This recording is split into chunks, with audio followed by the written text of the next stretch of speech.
लोग सोचते हैं चांदनी चौक कैश पर चलता है, बट ऐसा नहीं है, रियलिटी कुछ अलग ही है।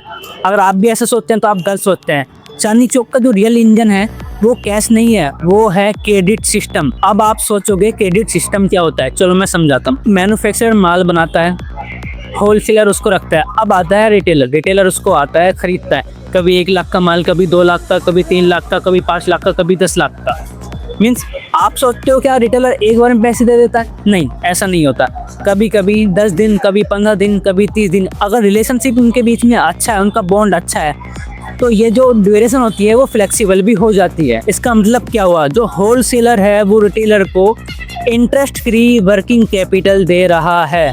अगर वही रिटेलर बैंक के अंदर जाए और बोले मुझे 2 लाख का लोन चाहिए, तो भाई पेपर अलग, इंटरेस्ट अलग, कोलेटरल अलग, प्रोसेसिंग टाइम, प्रोसेसिंग फीस, सब कुछ जाएगा।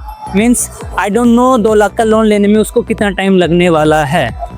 यहाँ पर पेपर से ज़्यादा, एग्रीमेंट से ज़्यादा ट्रस्ट चलता है। अब रिटेलर आगे क्या करते हैं, यहाँ से माल उठाता है, अपनी शॉप पर बेचता है, कैश जनरेट करता है, देन सेटलमेंट करता है, देन दोबारा से माल खरीदता है, देन अगेन एंड अगेन यही साइकिल चलता रहता है। मीन्स ये जो रोटेशन का साइकिल है यही इस मार्केट को आगे बढ़ा रहा है, वही उस मार्केट को आगे जिता रहा है। भाई रिस्क भी इतना ही है इस मार्केट के अंदर। अगर रिटेलर ने पैसा देने से मना कर दिया तो होलसेलर का पैसा अटक गया, और अगर जो होलसेलर है वो क्रेडिट देने से मना कर दिया तो जो रिटेलर है वो थोड़ा स्लो हो जाएगा।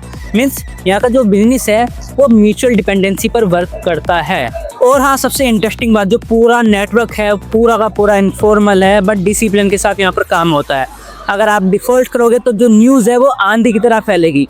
इसलिए मैं बोलता हूँ जो बैंक होते हैं वो यहाँ का सिस्टम नहीं चलाते, होलसेलर और रिटेलर के बीच की म्यूचुअल रिलेशनशिप ही यहाँ का बिजनेस चलाती है। और हाँ, सबसे बड़ी बात, आपकी क्रेडिट लिमिट ही आपकी औकात बताती है इस मार्केट के अंदर।